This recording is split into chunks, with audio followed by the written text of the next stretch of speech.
What's going on, y'all? I'm Czar, and in this video, I want to give you my review of the Barefoot Footprint O2s. So a lot of y'all have been asking for this, and if you follow my channel, you'll know that I've been looking for some new monitors this year.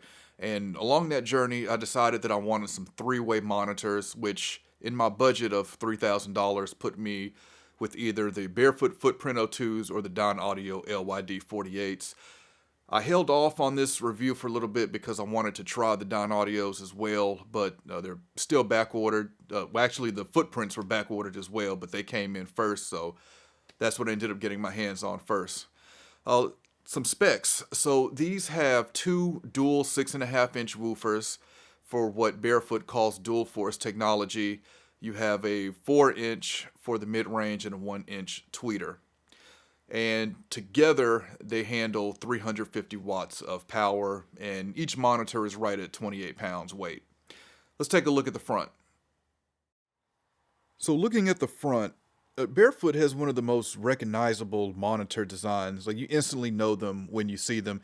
And one of the first things that I realized with these is that the tweeter is below the mid-range driver, which is interesting because pretty much all other speaker designs you see the tweeter on top. But I like this because it puts the tweeter closer to my ear level for where I sit. And the acoustic center for these are the LED light in between the mid-range and the tweeter is where you want your ear to be height-wise for these monitors. So speaking of the LED light, these monitors have individual low and high frequency limiters built into it using the DSP. And that's peak limiters as well as RMS limiter. So you will see the blue LED go red if it's hitting that limiter. But Barefoot says that this has absolutely no effect on the sound below the threshold of that limiter. And one of my favorite features here that has nothing to do with the sound is that if these monitors detect overcurrent, it will shut off the amplifiers, which is really nice because my power goes out here a lot and I have a lot of power surges. So I do use, high quality surge protectors and everything, but very nice to see that feature built into these. Let's take a look at the back. Looking at the back of the Footprint O2s, it's pretty bare, no pun intended. But you have a USB connection for factory calibration. You have your level attenuator, which is stepped, which I really like. You have your meme in and through, which we'll talk about in a second. And you have a XLR input.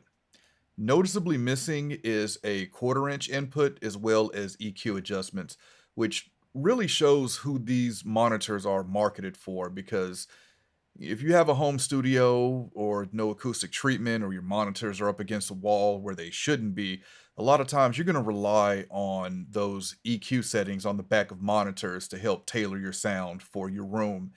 With the Footprint O2s, it really seems that Barefoot doesn't want you messing with the sound of these monitors.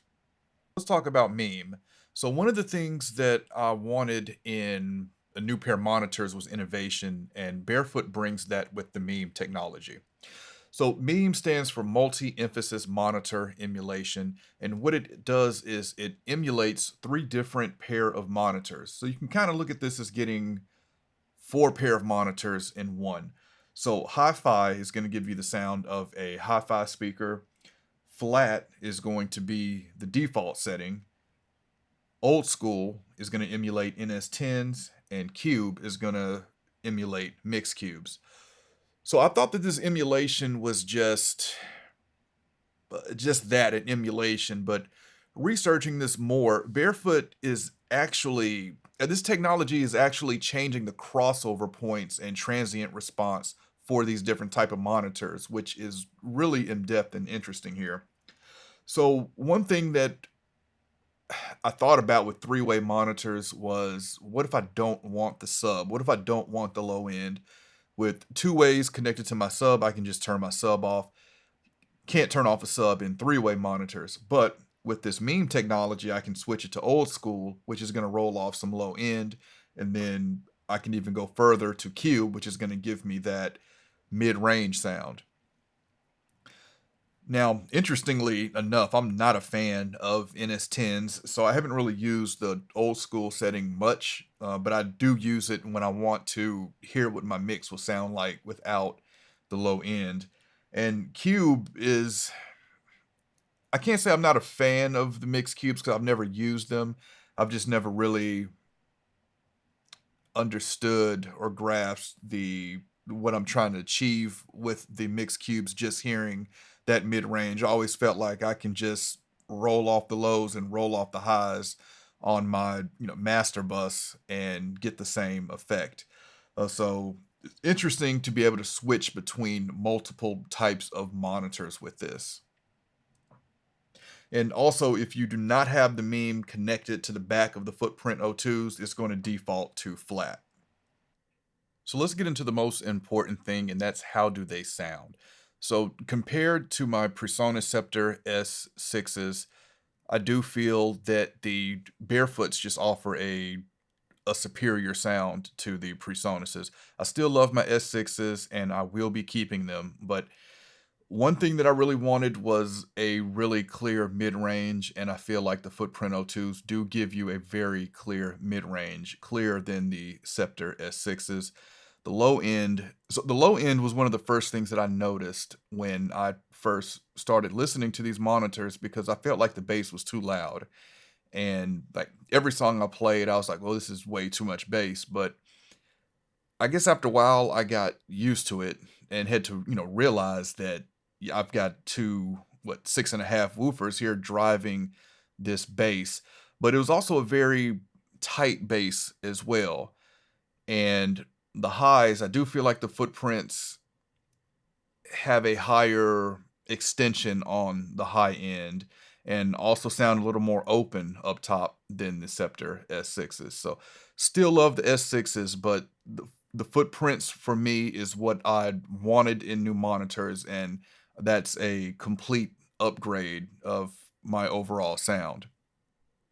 And to answer the question, do I need a sub? I do not feel like I need a sub with these, which was kind of the point of me wanting some three-way monitors, is that I wouldn't need the sub anymore. I still have my sub, and I am kind of thinking of getting another set of two ways to connect to the sub. But I was a two monitor guy at first, and then I just went to just the PreSonus Scepters, and now I don't know. I still feel like I'm a one monitor person, and then having the different monitor emulations really helps that if I want a different sound. But I don't know. Another pair of monitors for me would just really be me wanting them. Honestly, there's still a lot of monitors that I want to hear and check out. But for the Footprint O2s, no, I do not feel like I need to use a sub for these. And compared to the Footprint O1s, I hadn't seen the O2s in person before I purchased them, so I kind of felt like they might be small, but they don't feel small sitting on my stands at all, which really makes me wonder how big the O1s really are. Looking at them side by side, yes, they're very similar, but I do prefer the O2s to the O1s as far as the look. If you look closely on the O1s, you can see screws going around the drivers, and I don't know, something about that I'm just not a fan of. So the O2s do look a little cleaner to me.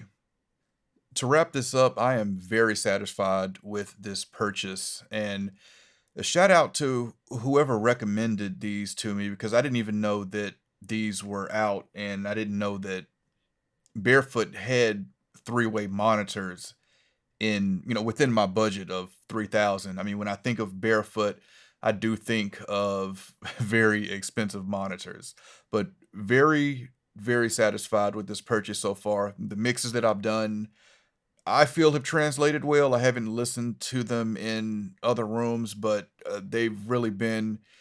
I've really enjoyed mixing on them and also just listening to music on them as well. So that's my review of the Barefoot Footprint O2s. Any questions, comments, let me know, and I'll catch y'all next time. I want to invite you to check out my podcast, the Faders Up Podcast, where we discuss pro audio and beyond.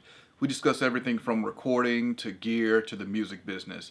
So if you're an audio engineer, songwriter, recording artist, music producer, this podcast is for you. We recently started season 2, and we're going to have a lot of listener questions on this season, as well as some really cool guests that's lined up and giveaways as well. So if you've already subscribed and followed the podcast, thank you. If you haven't, it's available on all platforms, and I encourage you to check it out. Also, rate it and review it and let us know what you think.